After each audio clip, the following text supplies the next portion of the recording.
Hi, welcome back to my channel.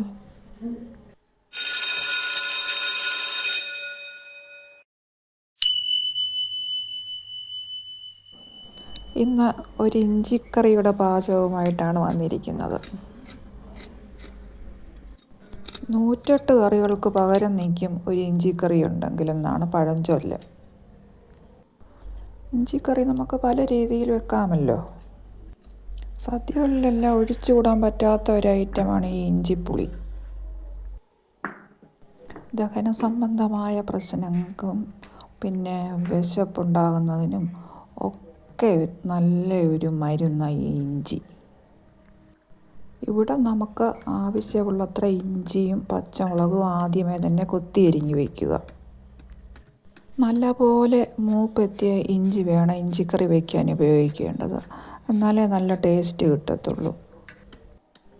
നല്ല എരിവുള്ള പച്ചമുളകാണെങ്കിൽ കുറച്ച് പച്ചമുളക് ചേർത്താൽ മതി.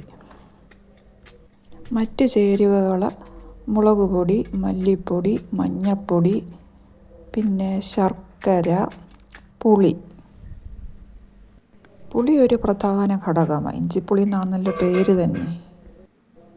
ആവശ്യത്തിന് ഉപ്പ്, കടുക് വറക്കാനുള്ള ചുവന്നുള്ളി, കറിവേപ്പില എന്നിവയെല്ലാം എടുത്ത് വയ്ക്കുക. ഇവിടെ മല്ലിപ്പൊടിയോടും മുളക് പൊടിയോടും ഒപ്പം നാരങ്ങ വലുപ്പത്തോളം പുളിയും എടുത്തു വച്ചിട്ടുണ്ട്.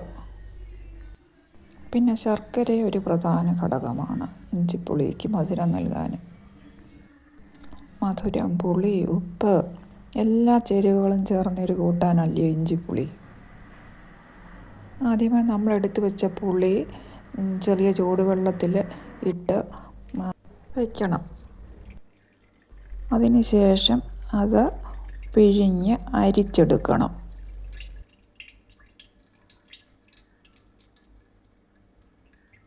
ഇനി നമുക്ക് ഇരിക്കുന്ന ശർക്കര ചേർത്ത് കൊടുക്കാം.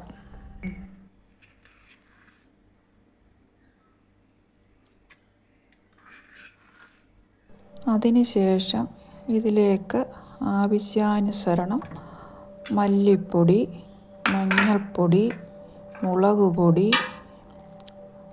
വെള്ളം ഇവയെല്ലാം കൂടെ ചേർത്ത് ഇളക്കി വയ്ക്കുക. മുളക് പൊടി, ഇത് മല്ലിപ്പൊടി,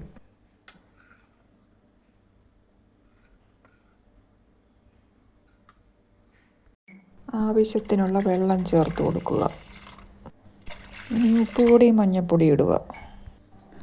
അതിന് ശേഷം അരിഞ്ഞു വച്ചിരിക്കുന്ന ഇഞ്ചി, പച്ചമുളക്, കറിവേപ്പില എന്നിവയെല്ലാം കൂടി നല്ലവണ്ണം മൂപ്പിച്ചെടുക്കുക. ഇഞ്ചിയും പച്ചമുളകും കറിവേപ്പിലയൊക്കെ മൂപ്പിച്ചെടുക്കാനുള്ള പാത്രം അടുപ്പത്ത് വെക്കുക.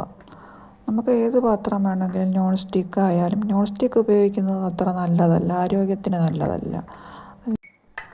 അടുപ്പത്ത് വച്ചിരിക്കുന്ന പാത്രത്തിലേക്ക് കുറച്ച് വെളിച്ചെണ്ണ ഒഴിച്ച് കൊടുക്കുക. അത് ചൂടാകുമ്പോൾ അരിഞ്ഞു വച്ചിരിക്കുന്ന ഇഞ്ചി, പച്ചമുളക്, കുറച്ച് കറിവേപ്പില എല്ലാം കൂടെ എടുത്ത് ചെറുതീയിൽ മൂപ്പിച്ചെടുക്കുക. ഇഞ്ചി കരിഞ്ഞു പോകാതിരിക്കാൻ വേണ്ടി ചെറുതീയിൽ വേണം മൂപ്പിച്ചെടുക്കാൻ. കൈ വിടാതെ ഇങ്ങനെ ഇളക്കിക്കൊണ്ടിരിക്കണം മൂത്ത് വരുന്നിടം വരെ. അടുപ്പത്ത് വച്ചിരിക്കുന്ന സാധനങ്ങൾ ഒരു ബ്രൗൺ നിറമാകുന്നത് വരെ ഇളക്കിക്കൊണ്ടിരിക്കുക. മൂപ്പിച്ചെടുത്ത ഇഞ്ചി, പച്ചമുളക്, കറിവേപ്പില എന്നിവ നേരത്തെ തയ്യാറാക്കി വച്ചിരിക്കുന്ന മിശ്രിതത്തിലേക്ക് ഒഴിക്കുക. അതിനുശേഷം ഇവയെല്ലാം കൂടി ചേർത്തിളക്കി അടുപ്പത്ത് വെച്ച് വീണ്ടും തിളപ്പിക്കുക. നല്ല കുറുകി പാകമാകുന്നത് വരെ അടുപ്പത്ത് വെച്ച് വേവിക്കുക. ഇനി കടുക് വറക്കാൻ വേണ്ടിയുള്ള ഒരുക്കങ്ങളാണ്. കുറച്ച് വറ്റൽമുളകും ചുവന്നുള്ളിയും പിന്നെ കറിവേപ്പിലയും കടുകും എല്ലാം കൂടെ ചേർത്ത് വറുത്ത് കോരി ഈ ഇഞ്ചിക്കറിയിലേക്ക് ഒഴിക്കുക. കടുക് വറക്കുന്നതിന് മുമ്പ് നേരത്തെ തയ്യാറാക്കി വെച്ചിരിക്കുന്ന ഇഞ്ചിപ്പുളിയിലേക്ക് കുറച്ച് ഉലുവപ്പൊടി ചേർക്കാൻ മറക്കരുത്. ഞങ്ങളിവിടെ ഇഞ്ചിപ്പുളിയൊക്കെ വാങ്ങി വെച്ച് ഒരു ചെറിയ ചൂടാറിയ ശേഷമാണ് ഉലുവപ്പൊടി ചേർക്കുന്നത്. അത് അല്ലെങ്കിൽ കഴിക്കുമെന്നാണ് പറയുന്നത്. കടുക് വറക്കാനും ഒന്നും ഇപ്പം നോൺ സ്റ്റിക്ക് പാത്രങ്ങൾ അധികം ഉപയോഗിക്കാറില്ല. നേരത്തെ ഉപയോഗിച്ചിരുന്നു. ഗുരുതരമായ ആരോഗ്യ പ്രശ്നങ്ങൾ ഉണ്ടാക്കുമെന്ന് പല ഡോക്ടേഴ്സും പറയുന്ന അഭിപ്രായങ്ങൾ കണക്കിലെടുത്തുകൊണ്ട് ഞങ്ങൾ ആ പാത്രം ഇപ്പോൾ ഉപയോഗിക്കാറില്ല. ഇതാ കടുകും കൂടി വറുത്ത ഇഞ്ചിയിലേക്ക് ഒഴിക്കുന്നു. അങ്ങനെ നമ്മുടെ ഇഞ്ചിക്കറിയുടെ പാചകം പൂർത്തിയായി.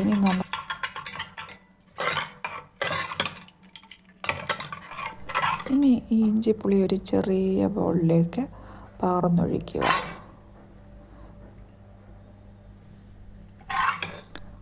ഇനിയും കുറച്ച് ചോറെടുത്ത് അതിൻ്റെ കൂടെ കൂട്ടി കഴിക്കാൻ പോവാം. ഇങ്ങനെ തയ്യാറാക്കിയെടുക്കുന്ന ഇഞ്ചിപ്പുളി ഈർപ്പമില്ലാത്ത ഗ്ലാസ് ജാറുകളിൽ ഒഴിച്ചു വെച്ചാൽ വളരെ നാൾ കേടുകൂടാതിരിക്കും. ഈ രീതിയിലല്ലാതെ വേറെ രീതിയിലും നമുക്ക് ഇഞ്ചിപ്പുളി തയ്യാറാക്കാം. അതിൻ്റെ പാചക രീതികളുമായി അടുത്ത വീഡിയോയിൽ കാണാം. പിന്നെ ചാനൽ സബ്സ്ക്രൈബ് ചെയ്യാൻ മറക്കല്ലേ.